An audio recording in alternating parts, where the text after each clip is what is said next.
Reels কুকিংয়ে আপনাদেরকে স্বাগত। আজ সকালবেলায় বেরিয়ে গেছি, আজ 11 জানুয়ারি। আমরা যাচ্ছি পিকনিকে। তো কোথায় যাচ্ছি, কি করে যাচ্ছি, সব কিছুই আপনাদের সঙ্গে শেয়ার করব। এই যে যুবরাজ দেখুন রেডি হয়ে গেছে। তুলনামূলকভাবে আজকে ঠান্ডাটা কম। আমি রাস্তাটা দেখাই আপনার, কুয়াশাটাও কম। তো চলুন এখন যাব ক্লাবে। ক্লাবে সব বাস ছাড়বে, প্রায় 5-6টা বাস যাচ্ছে। কটা বাস যাচ্ছে, কি কি হয় ওখানে, কি কি আনন্দ করি, সব কিছু আপনাদের সঙ্গে শেয়ার করব। তো গুড মর্নিং, ভালো থাকবেন। তো এই যে আমরা সবাই যাচ্ছি, যুবরাজ যাচ্ছে।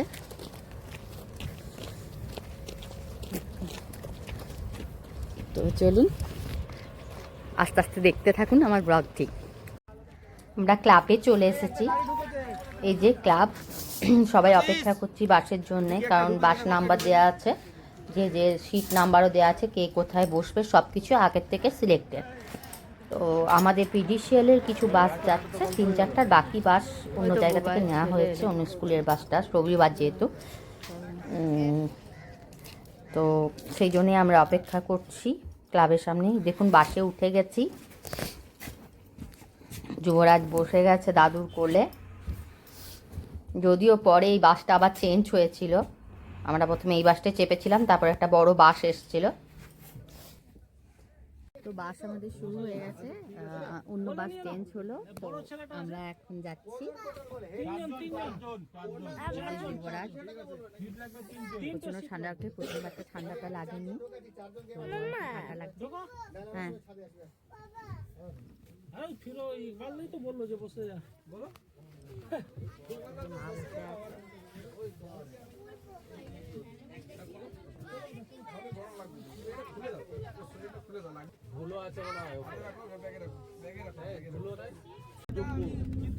তো বাস ছেড়ে দিয়েছে, দেখুন যাচ্ছে, এখনো টাউনশিপ থেকে বেরোয়নি, আস্তে আস্তে যাচ্ছে। আস্তে আস্তে বলছি মানে বাস নিজের গতিতেই যাচ্ছে, কারণ অনেকগুলো বাস আগের বাস আগে ছেড়ে, অনেকগুলো বাস আগেই চলে গেছে। এই দেখুন আমিও অনেকটা রেডি বসে গেছি ঠিকঠাক করে, মা আর আমি বসেছি। তো পেছন দিকেই সিট পেয়েছিলাম আমরা। সকাল থেকে টাউনশিপটা দেখতে ভীষণ ভালো লাগে। আর পিকনিক করতে যা তো ঠিক আছে, কিন্তু গিয়ে খুব কষ্ট হয়, হেক্টিক ট্যুর হয়ে যায়, কারণ অনেকটা দূর না, বাচ্চা নিয়ে খুব কষ্ট হয়। তো চলুন দেখতে থাকুন কি করে আমরা কোথায় যাচ্ছি, পিকনিকে কি না হয় সবই আপনাদের সঙ্গে শেয়ার করব ব্লগটির মধ্যে, চেষ্টা করব। তো এই দেখুন বাসের মধ্যে সবাই নিজের নিজের সিটে বসে গেছে, বাবা আগের সিটে বসেছে। তো বাস ছেড়ে দিয়েছে, আমাদেরকে একটা করে কেক দিয়েছিল, সে কেক আমরা খেলাম। যুবরাজ খেতে চাইছিল না, কারণ সকালবেলা তো, এত সকালে খাওয়ার অভ্যাস নেই। তো আমি এখানে ভয়েস দিয়েছিলাম, কিন্তু মিউট করতে হলো, কারণ বাসের মধ্যে গান চলছিল, সেটা থেকে আবার কপিরাইট চলে আসতে পারে। হ্যাঁ, তো সেই জন্যেই আমি মিউট করে দিলাম ব্যাপারটা। তো রাস্তার চারপাশে শুধুই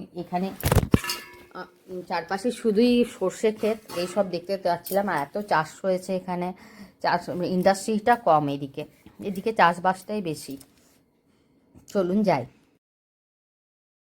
আমরা অনেকটাই বহরমপুরের কাছাকাছি চলে এসেছি। দেখুন কত সর্ষে, এখানে প্রচুর সর্ষের চাষ হয়েছে। তো কিছু কিছু ইন্ডাস্ট্রি আছে, যেহেতু বহরমপুরটা একটা বড় শহর এখানে মুর্শিদাবাদের, তো সেই জন্যে একটা পেট্রোল পাম্পও পেরোলাম বহরমপুর। এরপরে আমি তুলেছি কিনা আমার মনে পড়ছে না, এরপরে গঙ্গা আসবে, গঙ্গার ব্রিজ। এই দেখুন বহরমপুর বাজার। গঙ্গাটা আমি তুলতে পারিনি, কারণ আমার তখন কিছু একটা ব্যস্ত ছিলাম, সেই জন্যে, আর বা ঘুমিয়ে যায়নি, একটু রেস্ট নিচ্ছিলাম চোখ বন্ধ করে, তখনই বহরমপুরটা পেরিয়ে গেছে। দেখুন একটু এইখানে গঙ্গাটা দেখতে পাবেন ভালো করে, সুন্দর করে গঙ্গাটা দেখতে পাবেন, সুন্দর একদম। আমরা গঙ্গার পাশ দিয়েই বাস নিয়ে যাচ্ছে, আপনারা দেখবেন নৌকো দেখতে পাবেন, যারা অনেকে নৌকো দিয়ে পারাপার করছে নৌকোতে।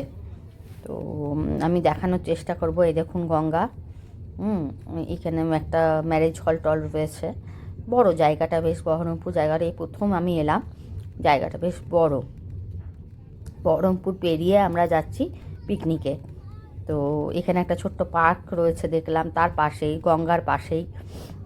গঙ্গার খুব ভালো লাগছিল, গঙ্গাকে দর্শন করলাম, মা গঙ্গাকে। খুবই ভালো লাগলো আর কি। তো আমি এতদিন এসেছি এখানে ট্রান্সফার হয়ে, এই প্রথম গঙ্গা দর্শন হলো আমার। তো এই দেখুন, আমি পুরো রাস্তাটা জুড়ে দেখানোর চেষ্টা করছি। পুরোটাই গঙ্গার পাশ দিয়ে যাচ্ছি, কিছুটা যাব, তারপরে এই দেখুন এখানে নৌকাতে করে সব রাস্তা পারাপার করছে। দেখাতে পারবো কিনা জানি না। এই দেখুন, নৌকা তো নয়, এগুলোকে কি বলে জানি না। গঙ্গাতে ভালোই জল ছিল। চলে এসেছি মতিঝিলে, মতিঝিল পার্ক। এটা কিন্তু মতিঝিল ওটা নয় যেখানে নবাবরা বসতো, ঘুরে বেড়াতো তাদের বেগমদেরকে নিয়ে, কিন্তু এটা একটা পার্কের মতো করেছে। কারণ সেখানে মতিঝিল, যেটা আসল মতিঝিল, সেখানে কিন্তু কোনো রকম পিকনিক করতে দেওয়া হয় না। আর এটা একটা পার্ক করা হয়েছে আর্টিফিশিয়াল, যেখানে পিকনিক অনেকেই করে। আমাদের এই জায়গাটা পড়েছে ভেতরেই, তো এখানে জলের ব্যবস্থা রয়েছে। আমরা গিয়ে একটু জল খেলাম, তারপর প্রচুর ভিড় ছিল জল খাবার খাওয়াতে। হ্যাঁ, তারপর আমরা লুচি, আলুর দম, ছোলার ডাল, মিষ্টি দিয়ে ব্রেকফাস্টটা করে নিলাম। তারপরে একটু বসলাম, এই যে বাবা মা বসে আছে, তো ওদেরও বয়স হয়েছে, কষ্ট হয়। যাই হোক, এই দেখুন যুবরাজ আবার আমাদের, এরপরে স্ন্যাক্স টাইম চলে এলো। যুবরাজ আবার আমার জন্যে পকোড়া নিয়ে এসছে, পকোড়া খাবে। পকোড়া খেলো, এখানে নাম নিয়ে আমি বললাম ঠিক আছে চল তাহলে। লুচি টুচি খেয়ে আর পকোড়া খেতে ইচ্ছে করলো না, তাও দুটো গরম গরম ভাত ছিল, সেই জন্যে খেলাম। Snacks time. এই দেখুন যুবরাজ আর যুবরাজের একটা বন্ধু, মানে দাদার মতো আর কি, ওরই কলিগের ছেলে, তো সে দুজনে মিলে পকোড়া খেতে বসেছে। আর চিকেন পকোড়া, ভেজ পকোড়া দু রকমই ছিল। তো আমি যেহেতু চিকেন খাই না, আমি ভেজ পকোড়া খেয়েছি। এই যে ভেজ পকোড়া খাচ্ছে।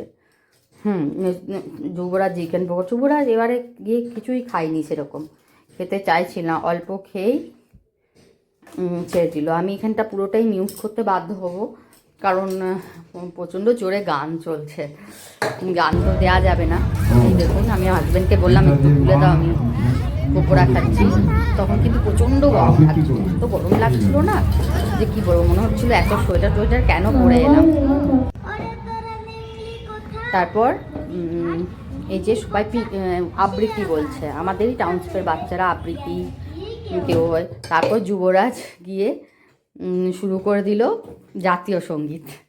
ও বললো করবো, বাবা বারণ করছিল যে পারবে না হয়তো, কিন্তু ভালোই গাইলো জাতীয় সঙ্গীতটা। তো আমি দিতে পারলাম না, ভালোই গাইছিল। আমরা এখন মতিঝিল, যেটা মেন, তারপরেই চলে গেলাম আমরা সেখানে। তো মতিঝিল পার্কে, যেটা মতিঝিল অশোক নদ আছে, আমরা চলে গেলাম সেখানে। তো চলুন দেখা যাক।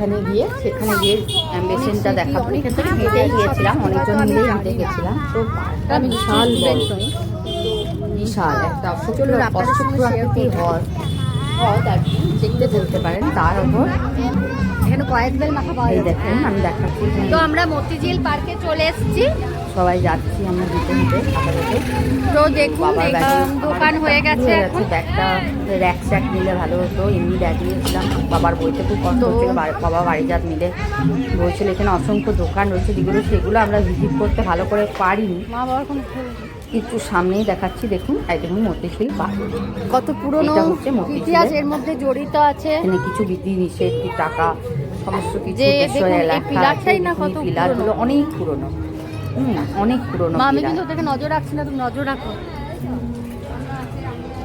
এটা মতিঝিল, এখান থেকে দাঁড়াও সাইডে দাঁড়াও।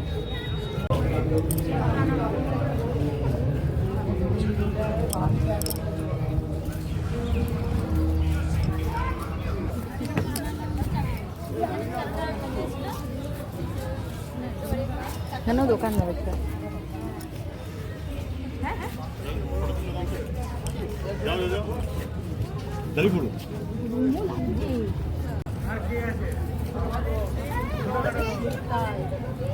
কি গরম লাগছে না? হ্যাঁ, ওয়াটার এটিএম মানে যেখান থেকে জল পাওয়া যাবে, পয়সা দিয়ে জল আছে, ওয়াটার এটিএম। ট্রেন আসছে, বন্ধ করো।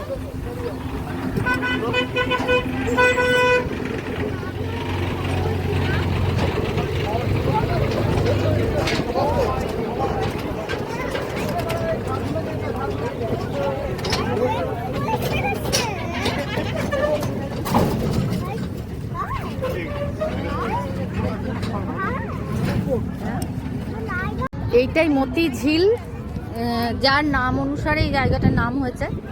তো হয়তো বহু বছর আগে আর কি নবাবরা এখানে আসতো মনোরম জায়গাকে, মনোরম পরিবেশকে উপভোগ করার জন্যে। তো এটা নাম অনুযায়ী এখানে হয়েছে মতিঝিল, এটাই হচ্ছে মতিঝিল। তো দেখুন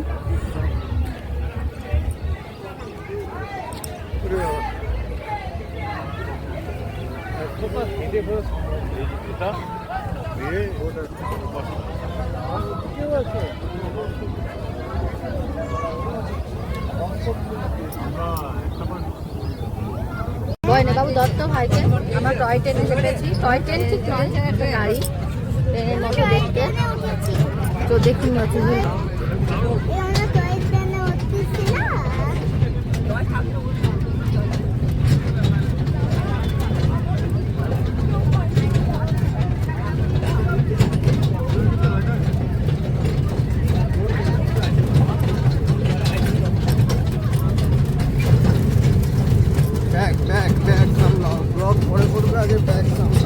ব্যাগটা ধরো, বাচ্চাটাকে ধরতে পারছি না।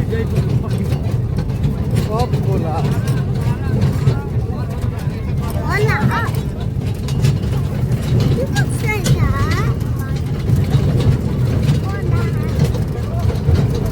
কেমন লাগছে বাবা? এটাও একটা পুকুরের কলা বাগান করে, পুরো কলা বাগান আছে।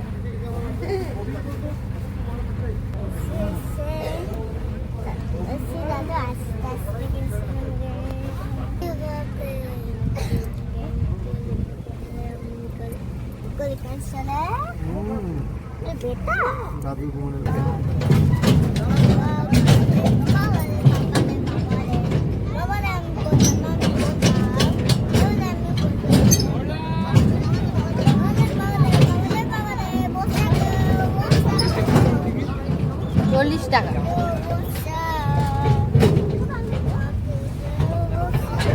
ধরে থাকো, দম্বাকে ধরে থাকো, তাহলেই হবে।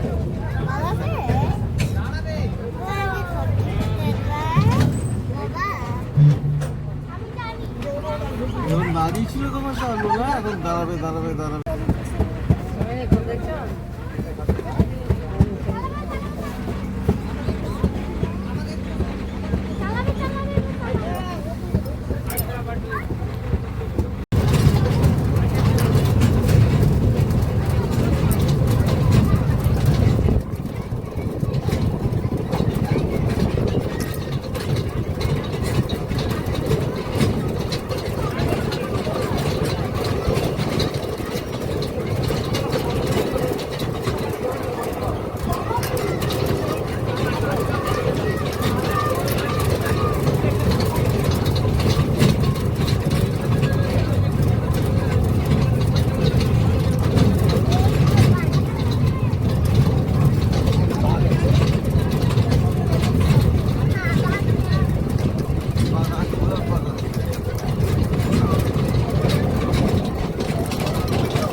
बापरे गोलाप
আছে অশোক এমনি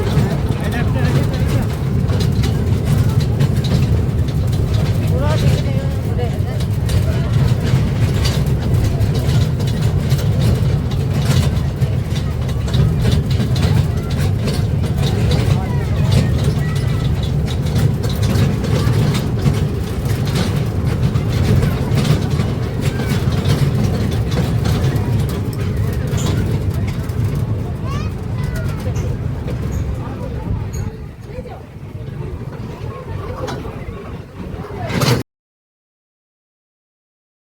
তো খাবার জায়গায় চলে এসেছি, এবার লাঞ্চের টাইম, তাড়াতাড়ি চলে এলাম। এই যে সবাই বসে গেছে, মা বাবাও বসে গেছে, আমরাও বসে গেছি। খেতে হবে এবার। প্রচণ্ড টায়ার্ড লাগছে ঘুরে ঘুরে, যুবরাজও খুব টায়ার্ড। চলুন লাঞ্চটা সেরে নিই, লাঞ্চ সারার পরে আমাদের কথা হবে। খাওয়া দাওয়া করার পর এই একটা পুকুরের মতো ছিল, বড় লেকের মতো, পুকুর বলাটা ঠিক হবে না, তো সেখানে গিয়ে সব বোটিং করছিল, ওখানে গিয়ে একটু বসলাম আর রেস্ট নিই। তো এখনও খাওয়া দাওয়া কমপ্লিট হয়নি আমাদের, পিকনিক কমপ্লিট। খুব টায়ার্ড লাগছে, ভালো লাগছে না, সত্যি খুব কষ্ট, নিজের ঘরের মতো শান্তি কোথাও নেই। তো আজকের ব্লগটা এই পর্যন্ত, ভালো থাকবেন, সুস্থ থাকবেন। আমাদের ফিরতে ফিরতে প্রায় 8টা বেজে যাবে। তো আজকের ব্লগটা এই পর্যন্ত, ভালো থাকবেন, সুস্থ থাকবেন। আর আমার লাইফস্টাইল ঝলসাচ্ছিল অবস্থায় আমার দেশটিকে